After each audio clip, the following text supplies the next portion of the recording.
Sebuah mukjizat. Ibnu Ishaq berkata, Said bin Maina berkata kepadaku bahawa diceritakan kepadanya bahawa seorang puteri Bishr bin Sa'ad, saudari Numan bin Bishr mengatakan, ibuku Amrah binti Rahawah memanggilku.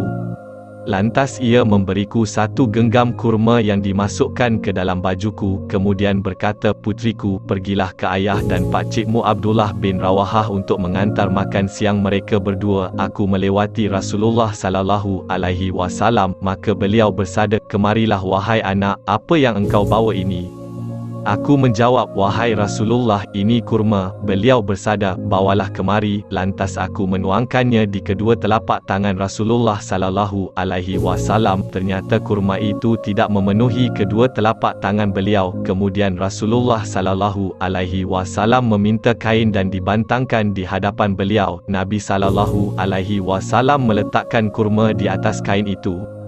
Selanjutnya, beliau bersabda kepada seseorang di hadapan beliau, panggillah para penggali parit agar makan siang. Sejenak kemudian, para penggali parit telah berkumpul mengelilingi kurma itu. Mereka memakannya. Ajaib, kurma itu terus bertambah hingga semuanya makan dan pergi lagi. Sementara kurma itu masih berjatuhan dari ujung-ujung kain. Setelah menyebutkan kisah ini dalam Al-Bidayah, Ibnu Katsir mengatakan, demikianlah diriwayatkan Ibnu Ishaq, sanadnya terputus. Begini pula diriwayatkan Baihaqi dari jalur Ibnu Ishaq tanpa tambahan.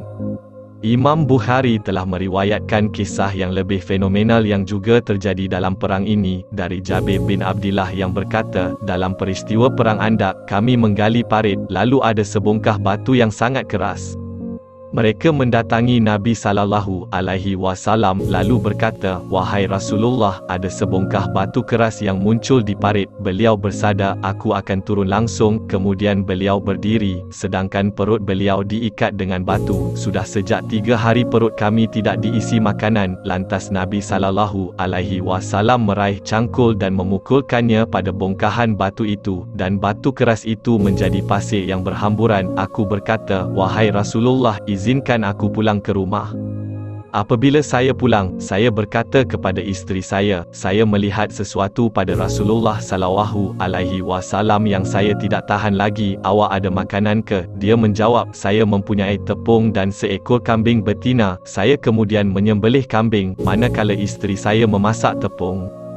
Singkat cerita, kami selesai memasukkan daging ke dalam periuk. Kemudian aku mendatangi Nabi sallallahu alaihi wasallam sementara adonan tepung itu telah matang dan periuk masih berada di atas tungku dan daging hampir masak. Aku berkata, wahai Rasulullah, aku memiliki sedikit makanan, maka datanglah anda bersama 1 atau 2 orang. Seberapa banyak makanan itu? Tanya beliau.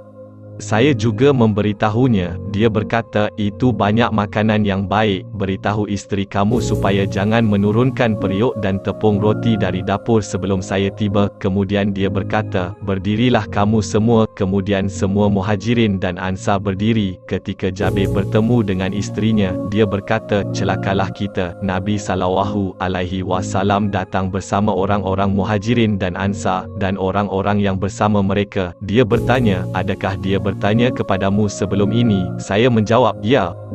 Kemudian beliau bersabda, masuklah kalian tetapi jangan berebut. Lantas beliau memotong-motong roti dan mencampurnya dengan daging. Beliau menutup kembali periuk dan tungku itu setiap selesai mengambil daging dan roti, lalu menghidangkannya untuk para sahabat. Kemudian beliau mengambil daging lagi. Beliau terus memotong roti dan menciduk daging hingga mereka semua kenyang, bahkan masih ada sisa. Beliau bersabda, makanlah ini dan hadiahkanlah, sebab masyarakat tengah dilanda musibah kelaparan. Dalam hadis yang agung ini terkandung mukjizat dan pelajaran penting sehingga tidak perlu lagi pada hadis daif untuk menunjukkan suatu mukjizat. Hadis-hadis syahih terkait bertambahnya makanan dan minuman di hadapan Rasulullah sallallahu alaihi wasallam ada banyak. Sebagiannya diriwayatkan Bukhari dalam syahihnya, Kitab Alamatun Nubuwah fil Islam.